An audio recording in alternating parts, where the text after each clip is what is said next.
Sunday, 25 September 2022. This Skidmark, I'm going to talk about Boris Johnson. Now, many of you may think that this is a little bit of outdated and so forth, but if we want to look at what is happening in Ukraine, we cannot look at it in isolation. There was a number of things that worked together to create that debacle there. And one of the main players is Boris Johnson.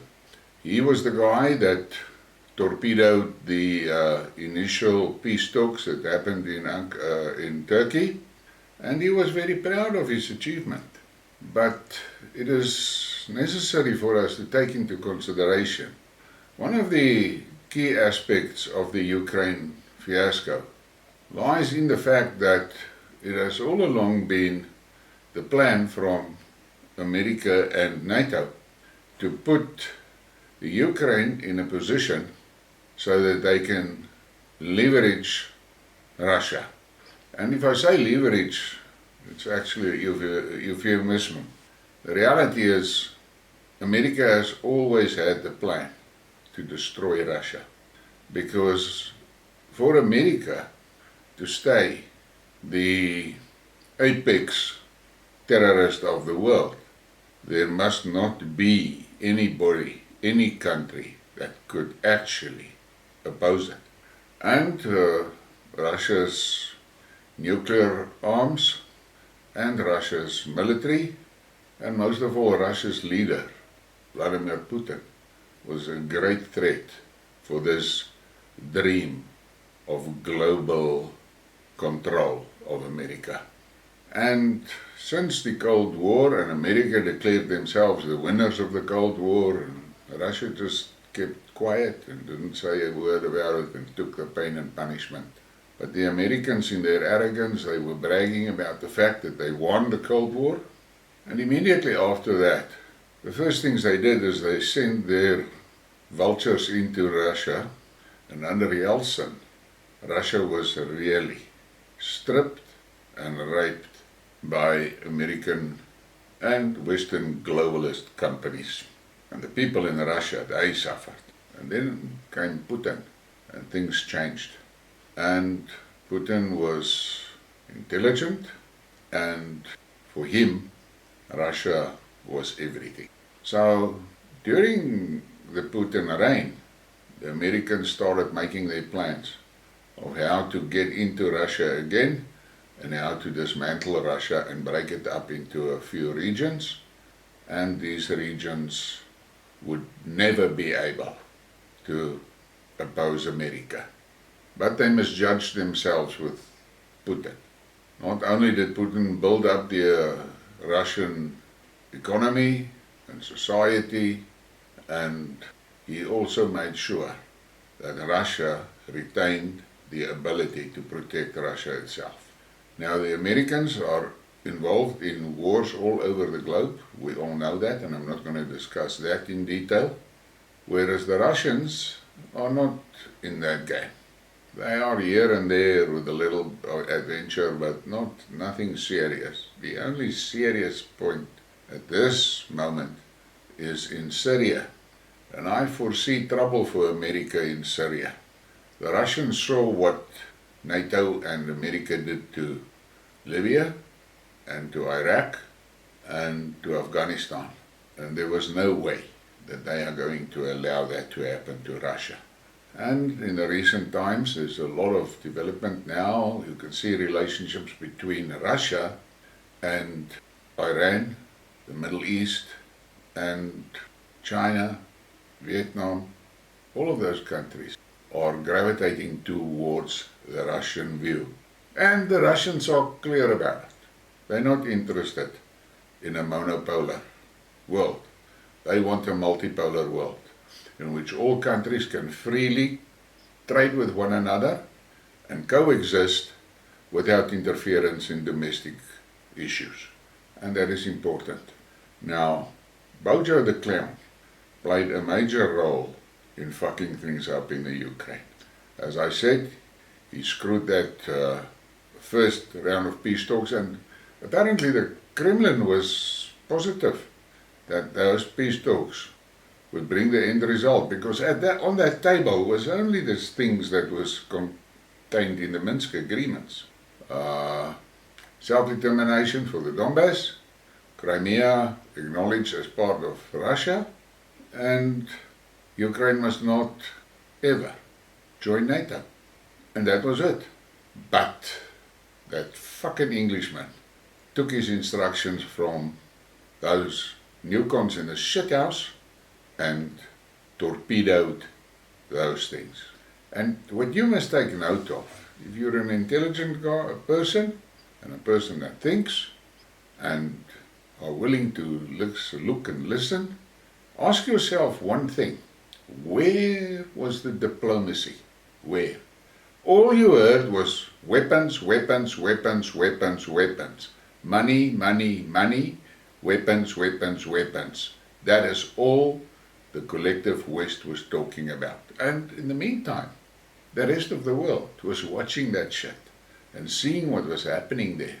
And many countries saw how Russia's foreign assets were stolen by the West, how their foreign financial investments were stolen by the West, and they started asking themselves the question, what guarantees do they have that the West will not steal their shit?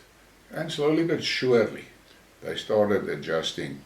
And in the same time, during this Ukraine fiasco, America is also poking the dragon. Now the reality is this, and I don't care how skewed your view of the world is. I don't care how much you love the West. The reality is, between China and Russia, those two countries together will wipe the West off the maps of the world.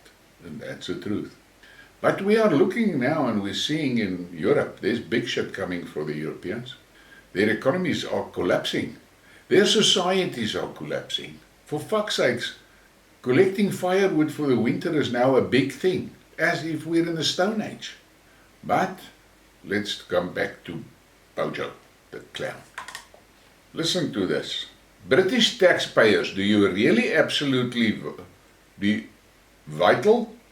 Boris Johnson says it's absolutely vital for UK taxpayers to support freedom in Ukraine. Why the fuck is it vital for the British? They're on a bloody island, sitting there in the sea, not attached to anything. Why is it vital for them? Then this tax sacrificial lambs. UK PM Johnson seems confident in his major fiscal choices in the kingdom, affirming that amidst an acute gas shortage and cuts to public services like healthcare, that pouring citizens' tax dollars in Ukraine is worth it. How the fuck does he work that out? Where is the mathematics here? UK Prime Minister Boris Johnson has once again made a surprise visit to Kiev to meet with Ukrainian President Volodymyr Zelensky on the occasion of Ukraine's Independence Day from Soviet rule. This is his third trip to the war-ravaged country since the start of the Russian invasion, as one of the more outspoken and hawkish high-profile Western leaders. His new Wednesday visit, where he appeared side by side with Zelensky, also included some hawkish statements, encouraging Ukrainian forces to keep taking the fight to the Russians. What happens in Ukraine matters to us all, Johnson said in a written statement. I believe Ukraine can and will win this war. That is why I am in Kiev today. That is why the UK will continue to stand with our Ukrainian friends, he said.